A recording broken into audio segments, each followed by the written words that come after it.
ভোটের বাকি এক সপ্তাহেরও কম সময়, তাই প্রচারণায় জোর বাড়িয়েছেন প্রার্থীরা। আজ ছুটির দিন হওয়ায় বাড়তি ব্যস্ততা দেখা গেছে প্রার্থীদের। নিজ নিজ নির্বাচনী অঙ্গীকার জানিয়ে ভোট চান প্রার্থীরা। ছিল পাল্টাপাল্টি কথার উত্তাপও। মা, পিম্পল 5 দিনেই চলে যাবে। যাবে না মা। যাক, নিমের 5 অংশের পাওয়ারে 5 দিনেই দূর হবে পিম্পল। হিমালয়া পিউরিফাইং নিম ফেস ওয়াশ। ভোটের প্রচারণার শেষ শুক্রবার, তাই এক মুহূর্ত অপচয় করতে চান না প্রার্থীরা। দিনজুড়ে গণসংযোগে মুখর নগরী। বাদ জুমা নির্বাচনী মিছিল বের করেন ঢাকা 13 আসনের 11 দলীয় জোট প্রার্থী মামুনুল হক। মোহাম্মদপুরের জাপান সিটি গার্ডেনের সামনে জনসংযোগে ব্যস্ত সময় পার করেন তিনি। এই আসনেরই বিএনপির প্রার্থী ববি হাজ্জাজ সকাল থেকে গণসংযোগ চালান আদাবর এলাকায়। আলহামদুলিল্লাহ, খুবই ভালো সাড়া পাচ্ছি। স্বতঃস্ফূর্তভাবে সব জনগণ আমাদেরকে বুকে টেনে নিচ্ছেন। সো অত্যন্ত আনন্দিত এবং অত্যন্ত আশাবাদী 12 তারিখের নির্বাচন নিয়ে।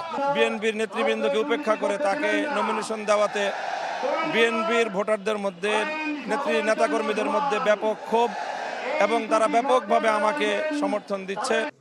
এর আগে রাজধানীর পুরানা পল্টনে 22 দফা ইশতেহার ঘোষণা করে খেলাফত মজলিস আমির মাওলানা মামুনুল হক। ধর্মীয় স্বাধীনতা, ওয়াকফ ও সামাজিক ন্যায়। ঢাকা 16 আসনে বিএনপি প্রার্থী আমিনুল আর জামাতের প্রার্থী কর্নেল বাতেন ভোটারদের সাথে জনসংযোগে বের হন, দেন প্রতিশ্রুতি, চান ভোট।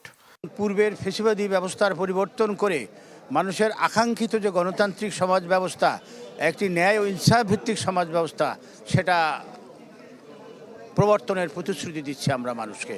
শতভাগ আমি আশাবাদী যে নির্বাচিত হব ইনশাআল্লাহ, এবং নির্বাচিত হওয়ার পরে আল্লাহর রহমতে আমার যে পরিকল্পনাগুলো রয়েছে সেই পরিকল্পনাগুলো আমি বাস্তবায়ন করব ইনশাআল্লাহ। এদিন ঢাকা 9 ভোটারদের মন জয়ে ব্যস্ত সময় যাচ্ছে বিএনপির প্রার্থী হাবিবুর রশিদের। শুনছেন ভোটারদের দাবি দেওয়ার কথা, করছেন সমাধানের অঙ্গীকার। ভোটাররা অনেক রক্তের বিনিময়ে একটি নতুন তাদের ভোটাধিকার, এই অধিকারটুকু তার পেয়েছে। তারা যে সঠিকভাবে ভোট দিতে পারে এবং তাদের প্রাপ্ত ভোটটার যে বাস্তবায়ন হয়, কোনো রকম কোনো আন্তর্জাতিক অভ্যন্তরীণ কোনো চক্রান্ত ষড়যন্ত্র যাতে কেউ করে বাস্তবায়ন করতে না পারে। বিএনপি জামাত ছাড়াও স্বতন্ত্র প্রার্থীরাও যাচ্ছেন ভোটারদের দ্বারে দ্বারে।